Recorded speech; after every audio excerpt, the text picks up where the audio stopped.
Hey girlies, and welcome back to the pod. What's up? It's Carmen, and this week we have a super fun episode. It's pretty much going to be like a sort of advice column. A little while back, I asked y'all to send in some of your questions, maybe stories, so that you can get some advice. Because as most of you know, I get lots of DMs, lots of emails of people asking for advice. And I thought, why not just do one of these advice segments about a bunch of different topics every once in a while so that everybody can hear what I have to say and I don't just have to send like 10 people the same thing when they all have the same question, you know? So here we are. But yeah, we're going to be doing that. But before we get into all the advice, let's just do best and worst of the week. Best of the week is that I started a really good book. Was this my best of the week last week? I don't remember. But I started this really good book called A Discovery of Witches, which also apparently is a show. So if you don't like reading and like watching shows, watch it. I still kind of want to watch it. But pretty much it's about a witch who, quote unquote, befriends a vampire who's also this like really sexy dude who has like control issues or whatever. It's kind of weird, but also I'm obsessed with it and I will be reading all the books in the series. Also, for everyone on video, I do have a blanket on. I promise I have a shirt on. It's probably covering, but I'm under a blanket because quick story time. I was watching the Wild Till 9 podcast on YouTube just because they usually have a lot of guests or it's multiple people. And when it's multiple people, it's kind of hard for me to follow on audio. So I just like to watch it, you know? And Lauren had a blanket and I was like, oh my God, that is such a good idea. So here we are. Hers was like branded Wild Till 9 though. Mine is just this one I got from one of my best friends during my birthday in 8th grade. I don't know how old that would have made me, but however old I was in 8th grade, I got this. It's my favorite blanket all time. It's absolutely the best. But anyway, so my best of the week was that book. Highly recommend. I still haven't checked out the show, but I really want to, and I think because it's in a trilogy, so I'm thinking I'm going to read all 3 books and then watch the show. I don't know, because if I read the books, do I still want to watch the show? I mean, maybe. I did watch the Shadow and Bone show, and I had read the Six of Crows series, which was, like, kind of related, but I didn't read the Shadow. Anyway, we'll figure it out, I guess. I'll keep you guys posted. I don't know if anyone cares, but I posted something on my Instagram stories the other day asking people what their favorite books were, and I swear it was the most answered thing I've ever done on an Instagram story. I could scroll for like 5 minutes of all the submissions. It was insane. So I'm happy to know that you guys like to read too. I'm also thinking of doing like a summer book recommendations for like beachy reads, like romance books, like good books to read at the pool or at the beach. Just like fun, chill books you can read that don't really have something you have to pay that much attention to. Just something that's fun. So the worst of the week was something that pretty much took up my entire week for multiple hours, and that was I had to go to this ACT prep camp, okay?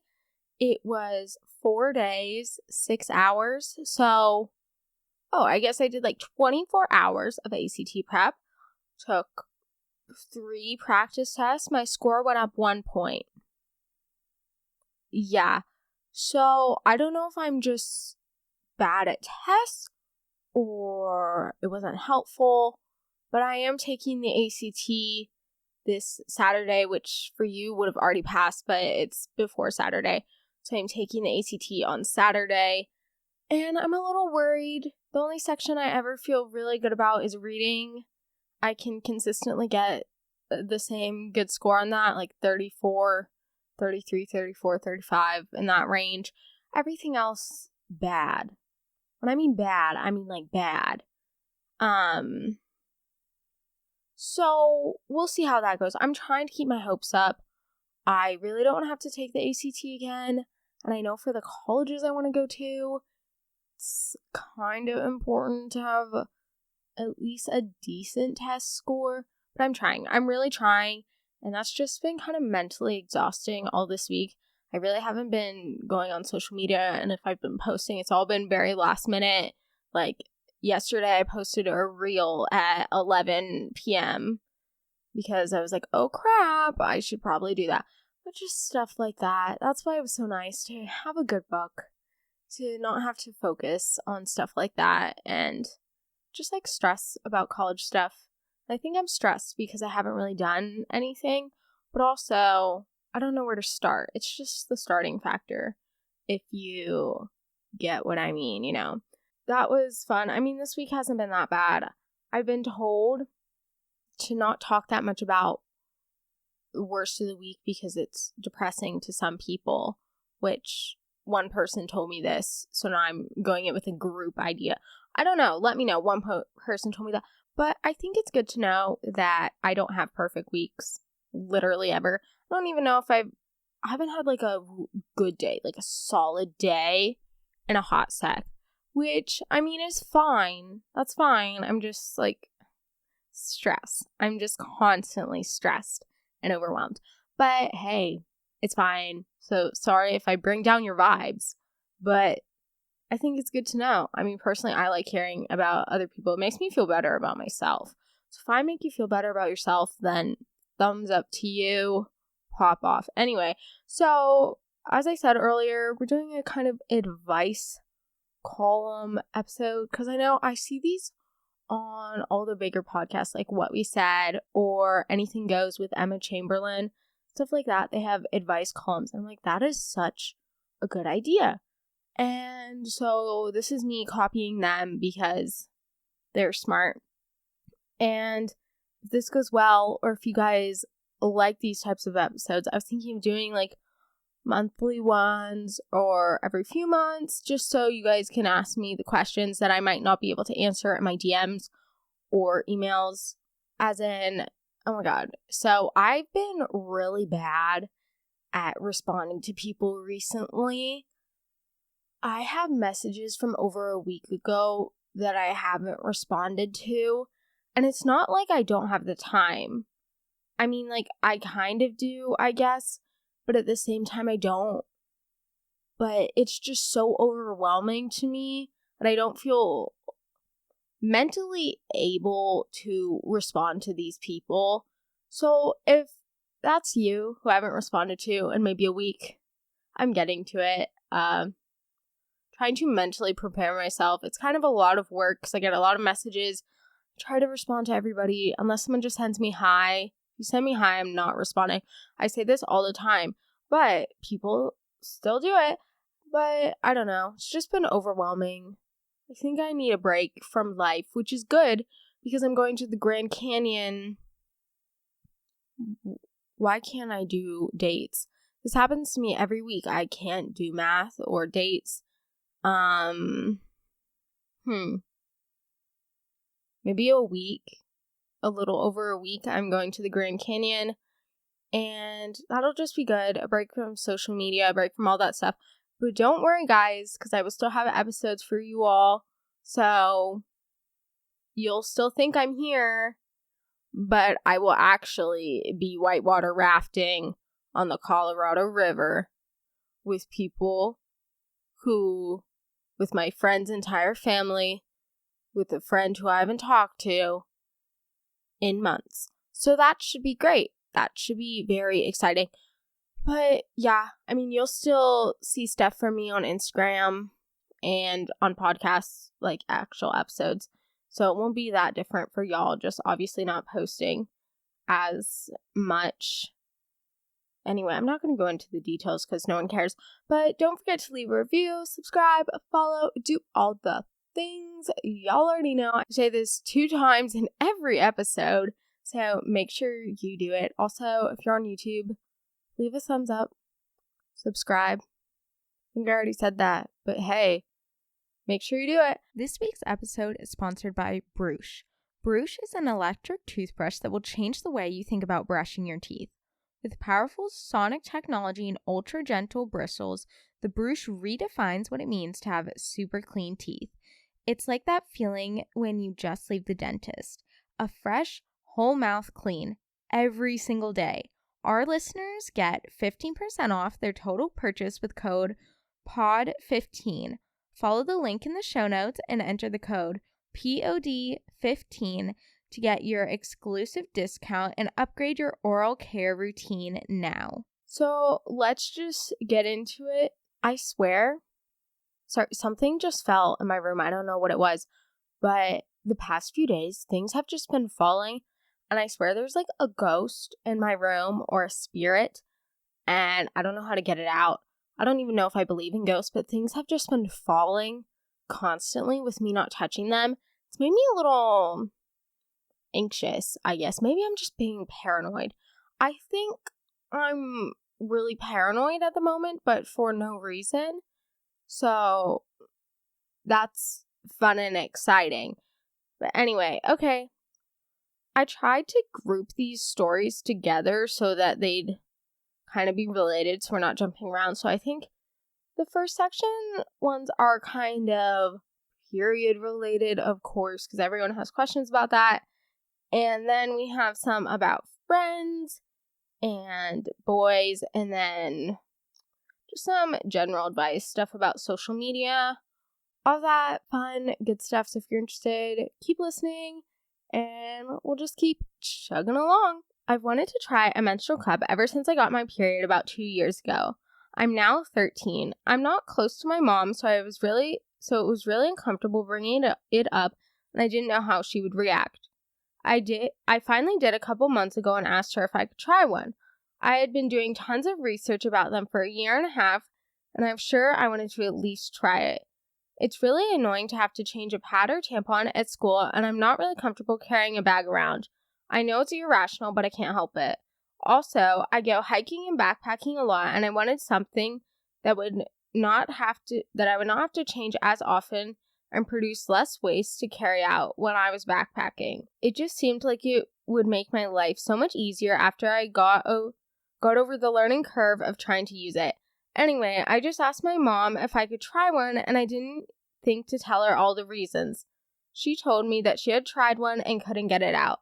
I don't think she used it again after that. I still told her that I would like to try one, and I don't remember what she said, but she didn't agree with me. The next time we went to the store to buy stuff, she got me tampons and pads. I'm frustrated because she didn't really think of letting me try one after it didn't work for her. I'm scared to bring it up again because I'm worried the same thing will happen.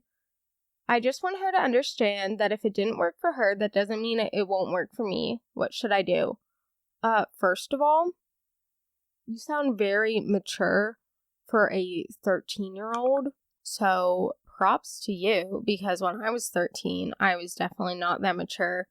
And I think it's awesome that you did a bunch of research. I know when I first got a cup, I did that. It's like kind of fun to learn all about it, you know?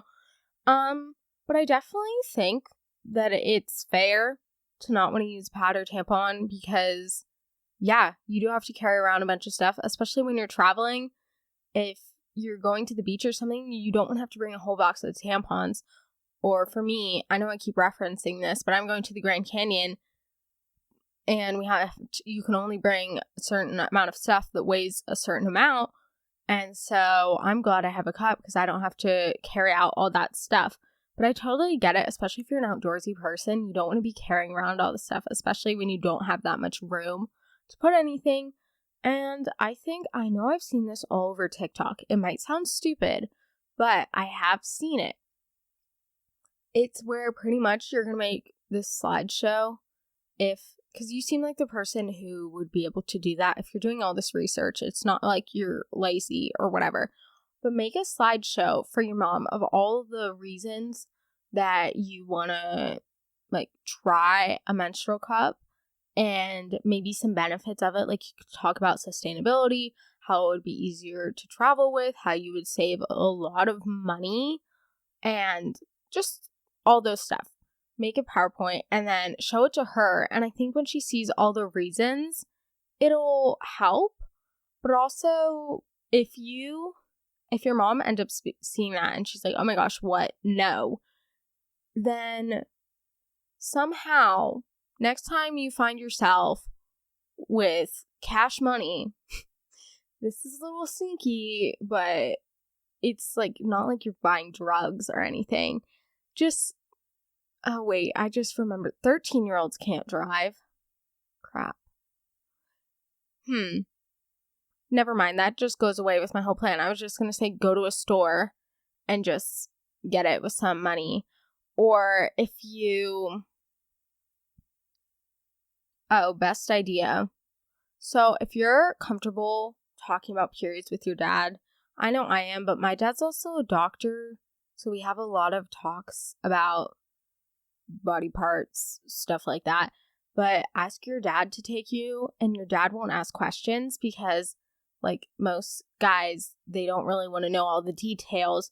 Just tell him you need to go to the store to get supplies. Tell him how much money you need and go into Target or something and grab yourself a salt cup. That's what I use. And just don't let him ask you about it. You'll be good. Just tell them you want to go to the store. But also, I think the best thing is just explaining your reasons to your mom. Also, I just want to say you can't. I know how you said your mom said that she couldn't get it out. That's probably because, one, just like myth busting over here. It's not, it can't get lost. There's like a beginning and end to your vagina. It can't get lost. It's not like this trench in the ocean, okay, where you're not going to find it. You can find it. It won't get lost. And if it gets stuck, you're probably panicking. And it's very easy to get out. It's not like a big deal. So explain to her how her one bad experience doesn't mean that you're going to have a bad experience. And even if you do, it's your experience and no one has the same experiences. And just because it happens to her doesn't mean it's going to happen to you. And she shouldn't let that affect you because who knows? It honestly sounds better for your lifestyle. So I would say just overall try to explain your reasons to her for why you want it and also reasons for why it's better in general about bring up money, sustainability, accessibility. I don't know, like not having to like embarrassment reasons, I guess, if you had to, instead of carrying pads, tampons at school or changing them at school, you could just wear a cup all day and you wouldn't even have to change it really. And just all the good things. And if you want to learn more about cups, then definitely listen to my period episode from so long ago. It's like last fall. I talk all about menstrual cups. So if you're someone who's interested in that, I also recently did a period horror story episode where people shared a bunch of stories. It was one of the story time episodes. That one's super fun if you're just interested in that stuff. And also for anyone interested in period things, I suggest checking out Put a Cup in It. They have a cup quiz to find which one you want. I'll make sure to link it in the description / show notes, all the things. And then also my personal favorite cup is Salt. The Salt cup, and they do have a teen cup. So that might be the best option. But again, they also have a quiz you can take. And I'll also link that down below. But yeah, so good question. I hope it turns out okay. I'm sure your mom will let you get it. Just explain your reasons and it'll all be good. What is the best way to deal with my period when I'm working out? Great question. So I am personally not a big workout gal. I feel like this is a running joke on my podcast, but I don't work out often. When I mean often, I mean maybe every few months, which is probably really bad for my health. But when I was working out a bunch, because I played volleyball freshman and sophomore year, we had these summer workouts, which were horrible, but made my butt look really good. The thing I recommend, try a cup. Those are good for exercise because they're not going to get in the way. And I especially think you don't want to exercise with a pad because if you're sweating, it's just a lot of uncomfortable stuff going on down there. And Not a good vibe, not a good time. So try a cup or at least tampon. I know they have sports tampons. I don't know how those differ, but you could try those. Bring extra supplies if you're using pads or tampons in your workout bag. Probably don't wear white shorts just to be safe. I actually did. I wore a white dress on my period and it felt like such a savage mode. And I felt really cool, actually, if I'm being honest. But that's like a power move and I knew nothing bad was going to happen. So if you're not as comfortable, maybe wear darker colored shorts. Maybe bring an extra pair of underwear with you. But I highly suggest a cup, tampons, not a pad. That's the one thing. Or even like period underwear would probably be better than a pad. I feel like pads are just the worst option if you're working out.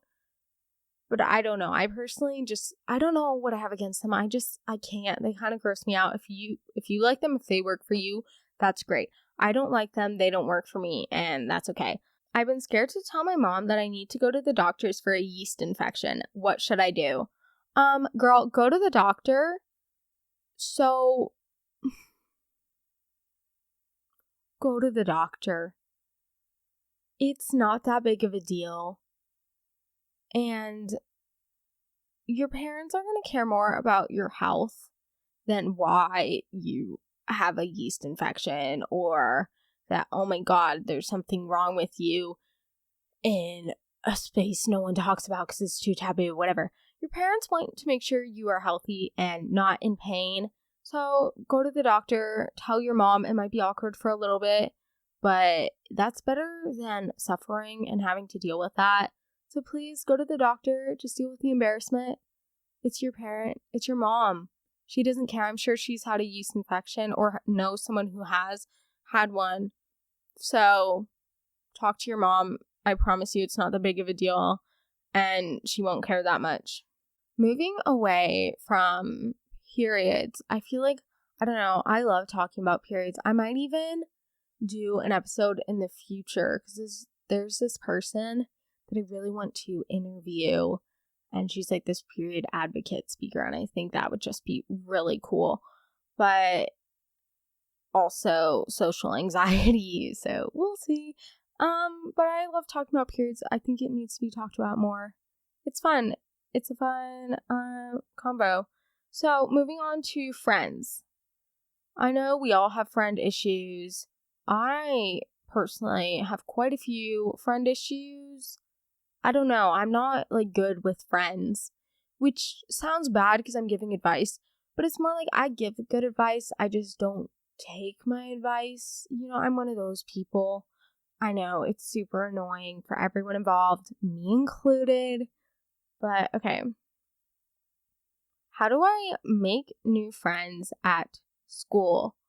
So this means like if you're still at the same school, how can you make new friends? I think the best thing to do is just to start talking to people in your classes. Just start trying to reach out to people you might not necessarily be friends with already.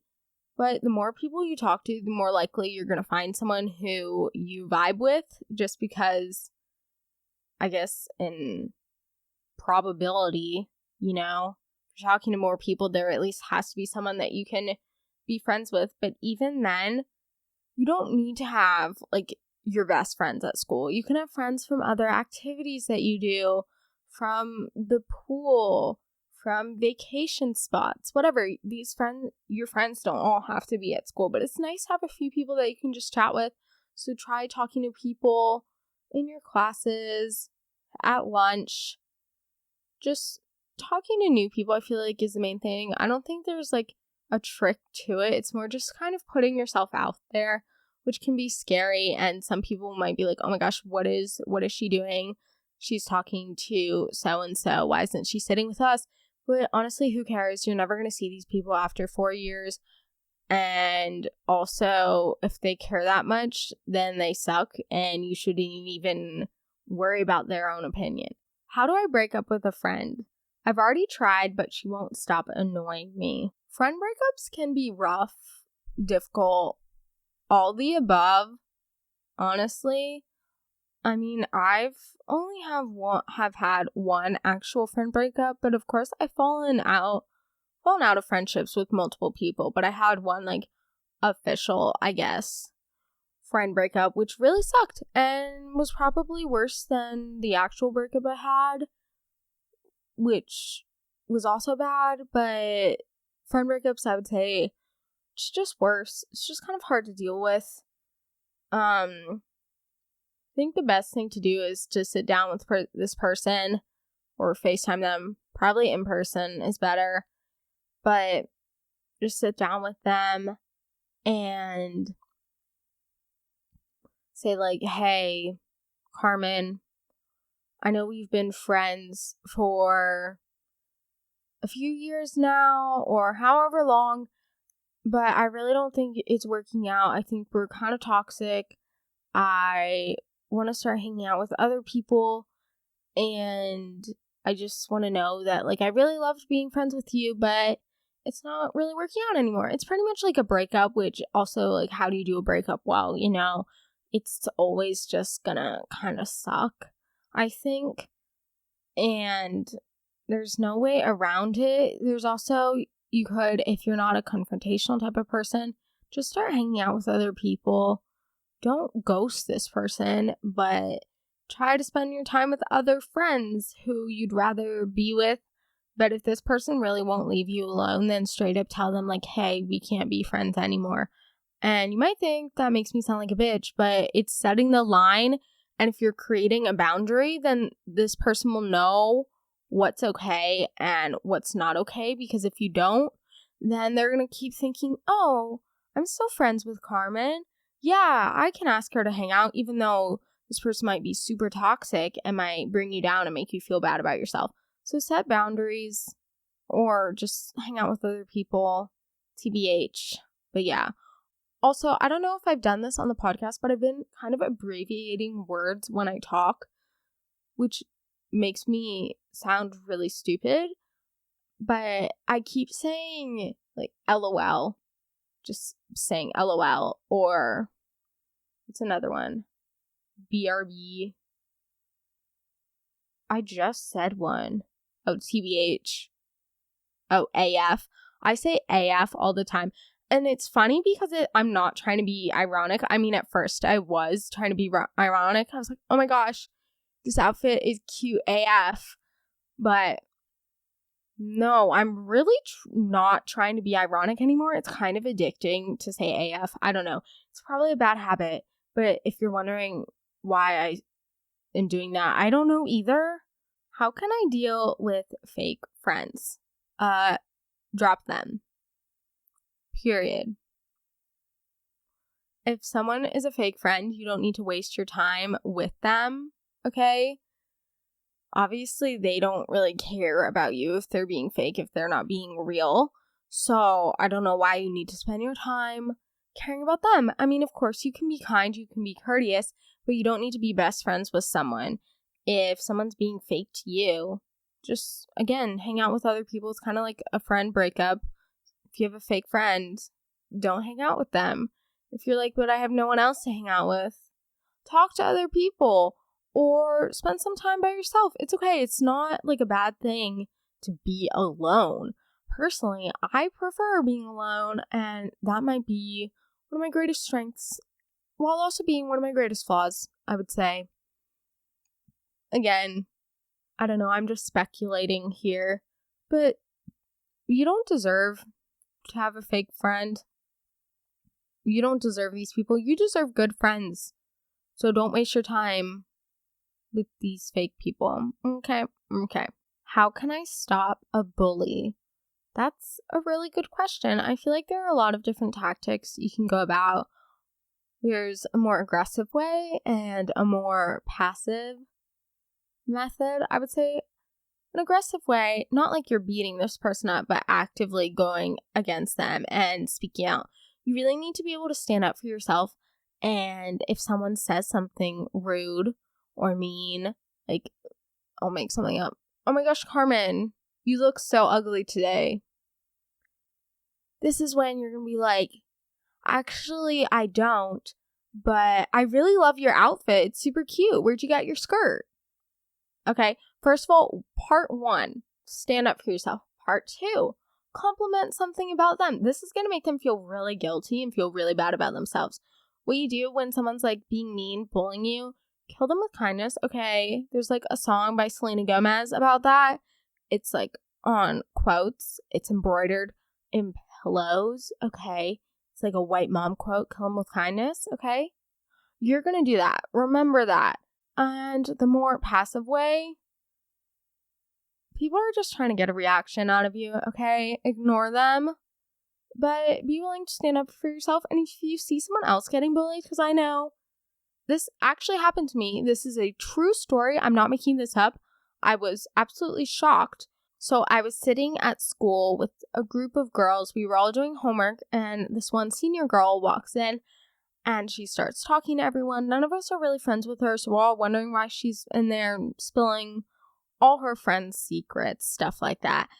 And one of my friends is talking about her brother's girlfriend, who happened to have the same hair color, look like one of my other friends.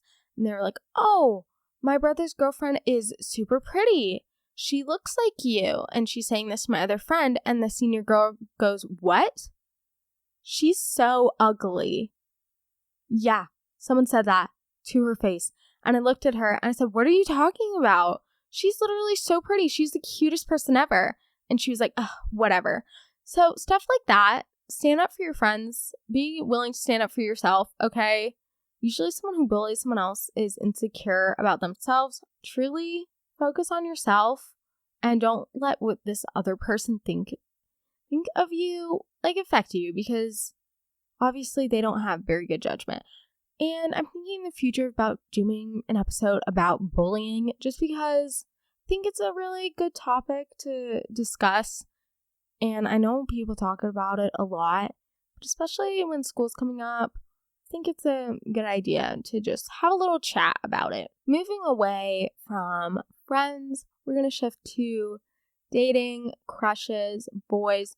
And again, I would like to point this out that when I'm speaking about boys, I'm speaking from what I've experienced. I'm not just saying like, oh, everyone's straight, because obviously not. But just letting you know, this can apply to girls. I just personally don't have that experience. So I feel like I'm not qualified to give advice about something that I know nothing about. And I feel like that would be ignorant of me to be talking about something when I have had no experience, nor have done any research or consulted anybody specifically on how that works, I guess. I think that if you have a crush on your friend, it's kind of a tricky situation, because in some cases I would say yes, tell them, but in others, no. And first of all, you got to take into consideration, does this person have a girlfriend or boyfriend? Is this person emotionally available? How long have we been friends?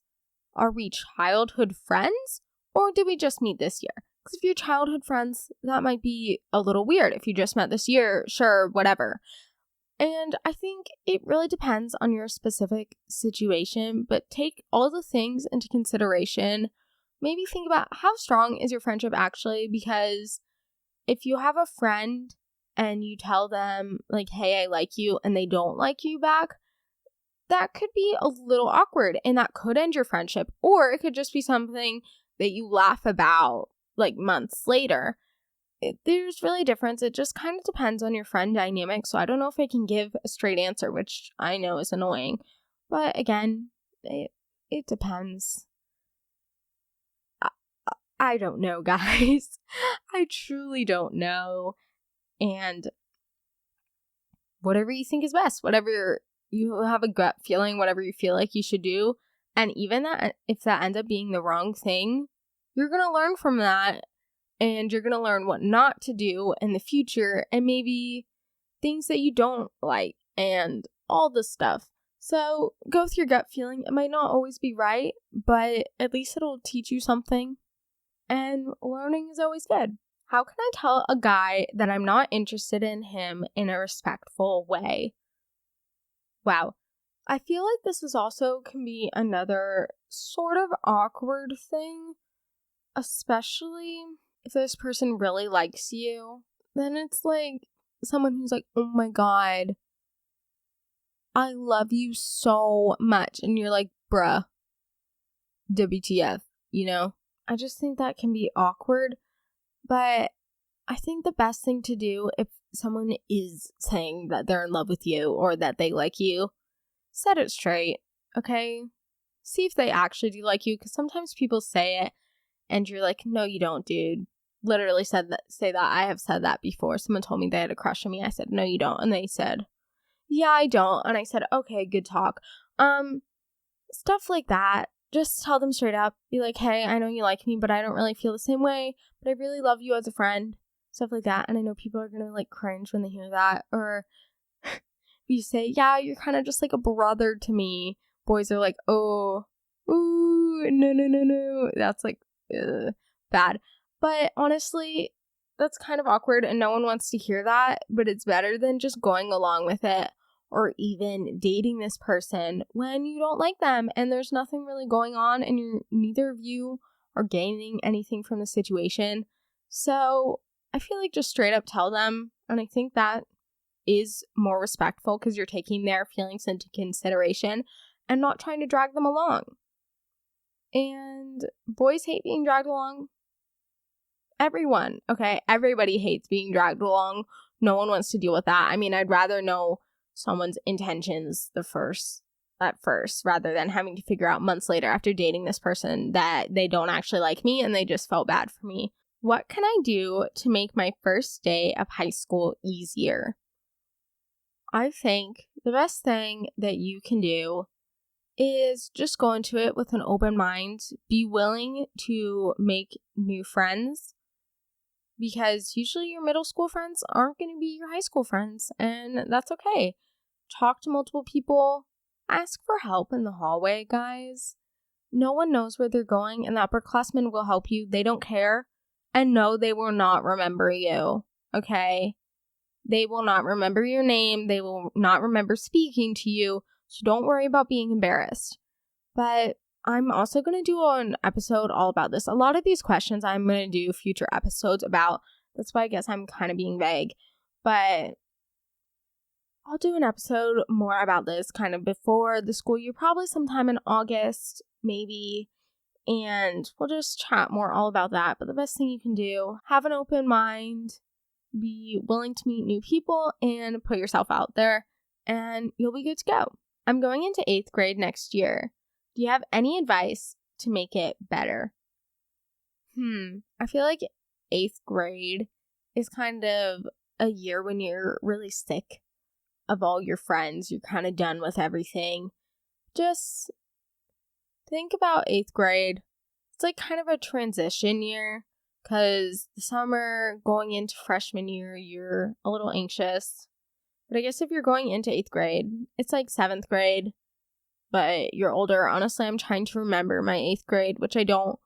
But just try to get through it. You're going to have some form of like quote unquote senioritis. You know how high school seniors or college seniors have at the end of the year. But just keep it up. Try to be nice to people. Be respectful to teachers. And be kind to everybody. And you'll be fine. I really want to take a break from social media, but I have a lot of FOMO. Any tips? You know, I've actually have dealt with this firsthand. I think I talked about it in an episode of mine. What was it called? I hate social media, but I still use it. Yeah. And I talked about like Snapchat, all of that stuff. But I think the best thing to do is to slowly kind of wean yourself off of it. It's kind of like drugs. I'm making so many references to drugs in this episode, but this is the only comparison I can think of. If someone is addicted to nicotine, you can't just go cold turkey and not just like immediately stop vaping or stop smoking like cigarettes, you know? you have to kind of like slowly get off of it, slowly reduce your nicotine intake. So it's kind of like that. Just slowly stop or slowly use it less. And I promise you, you're not going to miss out on anything. And if anything is actually that important, your friends will tell you, or you'll hear about it at school, or you'll see it on the news, okay? And nothing is that important. You don't need to see what everyone's doing all the time. You don't need to see these people's private stories. If anything, it's probably making you feel worse about yourself because you see all these people hanging out and you're like, I'm not hanging out with anyone. And then it just kind of deteriorates your mental health. So that's why I just think the big thing, just slowly get yourself off of it. And I promise you're not missing out. And if you're wondering what FOMO stands for, it is fear of missing out. I actually did an 8th grade capstone project about FOMO. It was really good, not gonna lie. You're not gonna miss out on anything, I promise. And if you really think you are, ask your friend to keep you updated. I'm sure they will be happy to do that. And don't forget to leave a review, subscribe, follow, do all the things. And thank you all so much for listening. And I hope this was helpful because, I don't know, I really like giving advice. I like doing these question episodes. It reminds me of my other sort of advice episode, Juicy AF Girl Talk, from a month or two ago, a few months ago, which y'all seem to really love that. So I think we'll probably keep up with this, but let me know. Please DM me. And yeah, I'll probably post something on my story doing a poll, something like that. Make sure you check out all the links in the description of this episode to find my newsletter, email, all the fun things. And also make sure to attach the Put a Cup in It cup quiz and the salt cup in case y'all want to check it out. And make sure to follow me at the Girly Girl Podcast on Instagram and TikTok if you aren't already. And thank you all so much for listening. I'll see you next week. Bye!